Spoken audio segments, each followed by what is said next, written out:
Hi, I'm Ivy Larson, founder of Clean Cuisine, and I wanted to talk today a little bit about the dirty side of clean eating. Now, you might think to the layperson, somebody who's eating French fries and potato chips, that there couldn't possibly be, a downside or that how could clean eating or healthy eating, ever interfere or negatively influence your life. But the reality is, there is a condition called orthorexia. It's different than anorexia or bulimia, the more classic eating disorders. Orthorexia is really defined by an unhealthy preoccupation or obsession with healthy eating. And the thing is that taking anything to extremes is not going to be healthy. Not mentally and even, from a health standpoint. The more restrictive your diet becomes, the more your likelihood of having a nutrient deficiency is going to increase. But really, in addition to the nutrient deficiency issue, one of the main problems with this orthorexia is that it so negatively impacts people's lives. And, before I get into what my definition of clean eating is and clean cuisine and what I do, I just kind of wanted to share a little bit about my personal story so that you'd understand, how I got into clean eating. So I'm almost 40 years old. I was diagnosed with multiple sclerosis back in 1998. And so MS, which is the short version for multiple sclerosis, is an autoimmune disease. It's made worse by inflammation. It shares a common thread with numerous other conditions that are inflammatory. Heart disease and arthritis and asthma and fibromyalgia.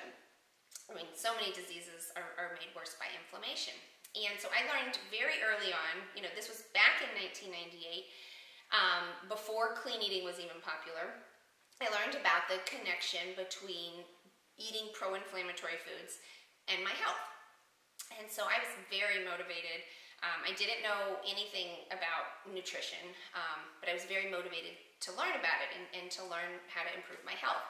And I think I was lucky in the fact that my husband, he was in medical school at the time. He was at the University of Pennsylvania School of Medicine.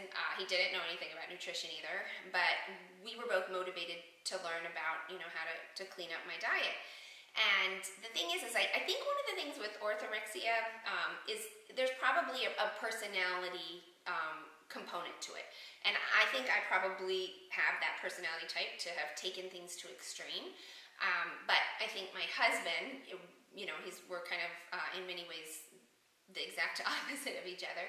And I think his personality was the counterbalance to mine, which could have the tendency to be, obsessive compulsive and a perfectionist and an extremist. And, he kind of would point out early on, we'd be at dinner and he'd be like, we got to talk about something other than food. And, and if I would, get too extreme, with what I was, eating at home, he'd kind of point out, the whole goal of this is, to enhance your life, not to, restrict it so much that you're interfering or destroying the quality of your life. And it just brings me, to something I wanted to read. This was in our most recent book. We've written 5 books. This was Clean Cuisine is the most recent one. And I wrote it with my husband. And in the introduction, we said, this is one of the parts. It said, the only way a lifestyle program is going to be effective is if people actually do it. Both of us are very motivated people when it comes to healthy eating. But even we would be unable to follow an unnecessarily austere program. We feel firmly a lifestyle program cannot be overly strict or people simply won't follow it, and therefore it won't work. What we've done with Clean Cuisine is taken all of the available research and we've put together a program that's enjoyable and effective. Could you adopt a more extreme way of living? Sure thing. Will doing so substantially improve your health, energy, or appearance? Based on all the available science, that's highly doubtful. Our primary goal is life enhancement. We want to enjoy our life maximally in every way possible. The Clean Cuisine lifestyle is strict when and where it counts most, and lenient where much. It's a balanced lifestyle that will not decrease the pleasure in your life. And so one of the things when people always ask, like, what is clean eating? Is it vegan? Is it, grain-free, low-carb, vegetarian, low GI, low fat, like, sugar-free? What is clean cuisine exactly? And, it's really none of those things. What it is for me is I've tried to eat foods in their most natural and nutrient-rich state. I also really want to make sure that my foods are enjoyable, that I like the foods that I eat, that they taste good. I want to eat a lot of plant foods, a lot of fruits and vegetables, and a lot of variety. But, I wake up every morning. I still have coffee. I know a lot of clean eaters have, nixed that right off the list. I've had wine every night with dinner, not 5 glasses, but a glass of wine every night with dinner for 17 years. I know a lot of clean eaters, eliminate alcohol entirely. I still eat dessert, but I just don't eat refined sugar. I sweeten my desserts with raw honey or maple syrup or date sugar. I use my Vitamix a lot. I puree processed dates, like whole dates, and sweeten with a lot of fruit. I still eat red meat, but I don't eat factory farmed red meat. I don't eat a lot of red meat. I eat it, a few times a month. My portions of red meat are small. I don't eat everything organic. I follow something called the Dirty Dozen. The Environmental Working Group puts out a Dirty Dozen list that, tells you each year what the 12 most contaminated fruits and vegetables are. So, when I'm at the grocery store, I buy those foods organic. They have a clean 15 list, and those are like the least contaminated, so I'll buy those conventional. I'm not, like I said, I'm not vegan or vegetarian. I still will eat animal foods, but I try to eat the cleanest animal foods. So I go for wild fish, I go for pastured chicken, the eggs that I buy are pastured. And again, I don't eat a lot of, animal foods. I mean, you always have to kind of remember that the higher up on the food chain you go, the more toxins accumulate in your foods. So, a lot of the vast majority of the foods I eat are unrefined plant foods.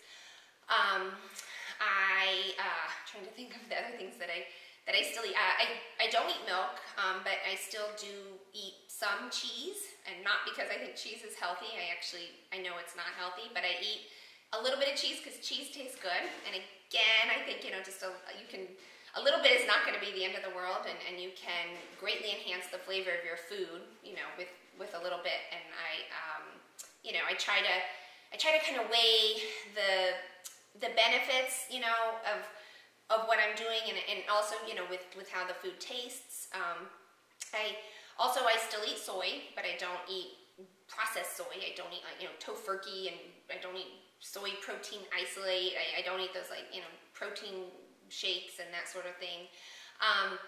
So really, and you probably are wondering, well, what do I not eat? I don't eat trans fats. I don't eat refined foods or processed foods. I don't eat refined sugar. I don't drink milk. I do have a little bit of the cheese, but I don't drink milk. I don't eat refined grains, and I don't eat processed vegetable oils like corn oil, soybean oil, that sort of thing. But the bottom line is I have been doing this for 17 years. And to do something for this long, you really have to, it has to be sustainable. It has to be enjoyable. It's not going to work if it's not. And I really think that the way that I'm doing it is, it's as extreme as it can possibly be while still having a normal life. It doesn't, the foods, there was a time initially where food was stressing me out, and with my husband's help, I got past that, very quickly early on while learning about all this. But I think it's a warning sign if you're eating clean and food and mealtime and going out to eat is starting to cause anxiety or stress. I think that's a big red flag that there could be a problem. I also think if you're starting to notice anything, if your friends are starting to say you've gone too far, you're getting, a little bit extreme, or you're becoming really, overly judgmental to other people. I'm amazed sometimes when I'll, post something, about how I enjoy wine with my dinner, and we'll get a backlash of real negative, nasty comments from people.